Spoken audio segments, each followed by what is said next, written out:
மக்கள் கூட்டம் அதிகமாக இருந்ததால் திட்டமிட்டபடி பெரம்பலூருக்கு தாவேக தலைவர் விஜயால் வர முடியாமல் போனது. இதுகுறித்து செய்தியாளர் பிரவீன் பகிர்ந்திருக்கும் தகவல்களை தற்போது பார்க்கலாம்.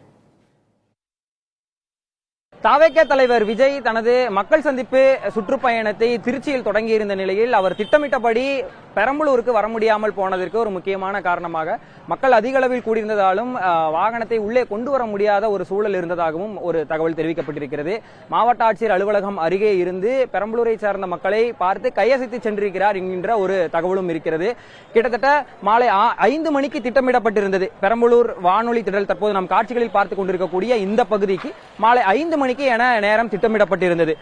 விஜயின் முதல் இடமானது, அதாவது விமான நிலையத்திலிருந்து அந்த மரக்கடை பகுதிக்கு வருவதற்கே திட்டமிட்ட நேரத்தில் வர முடியாமல் போனது. அந்த 5 கிலோமீட்டர் தொலைவையே கிட்டத்தட்ட 5 மணி நேரத்திற்கும் மேலாக கடக்க வேண்டும் என்கின்ற ஒரு சூழலில் அந்த அளவுக்கு மக்கள் கூட்டம் அதிக அளவில் இருந்ததால் தாமதமானது ஏற்பட்டிருந்தது. அப்போதே புரிந்து கொள்ள முடிந்தது. அடுத்தடுத்த பாயிண்ட்களுக்கு அவரால் நேரடியாக திட்டமிட்டபடி வர முடியாது என்கின்ற ஒரு சூழல் இருந்தது. துறையூர் சாலை, அது மட்டுமல்லாமல் பழைய பேருந்து நிலையத்திற்கு செல்லக்கூடிய சாலை மற்றும் துறையூர் வழியாக செல்லக்கூடிய சாலை, காந்தி மார்க்கெட் சாலை என அனைத்து சாலைகளிலும் பார்க்கும் இடமெல்லாம் மக்கள் தலைகள் மட்டுமே இருக்கும் அளவிற்கு அதிக அளவில் மக்கள் திரண்டிருந்தார்கள்.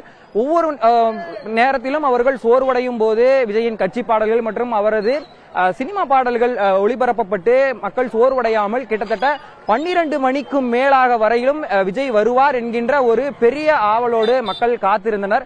இவ்வாறான சூழலில் கிட்டத்தட்ட 12 மணிக்கு மேல் அவர் இங்கே வரவில்லை என்கின்ற ஒரு தகவலை அறிந்து மன வருத்தத்துடன் மக்கள் சென்றிருக்கிறார்கள். அவர்கள் பலரிடமும் பேசிய போது அவர்கள் கூறிய கருத்துகள் பெரம்பலூருக்கு மீண்டும் நிச்சயம் வர வேண்டும் என்கின்ற ஒரு கோரிக்கையை வைத்திருக்கின்றனர். முன்கூட்டியே முதல் பாயிண்டாகவே இங்கே பெரம்பலூருக்கு திட்டமிட்டு தங்களை கண்டு செல்ல வேண்டும் என்கின்ற ஒரு கோரிக்கையை ரசிகர்களாகவும் தொண்டர்களாகவும் இருந்து வைத்திருக்கிறார்கள். புதிய தலைமுறைக்காக பெரம்பலூர் வானொலி திடலிலிருந்து ஒளிப்பதிவாளர் முத்துப்பாண்டியுடன் பிரவீன்.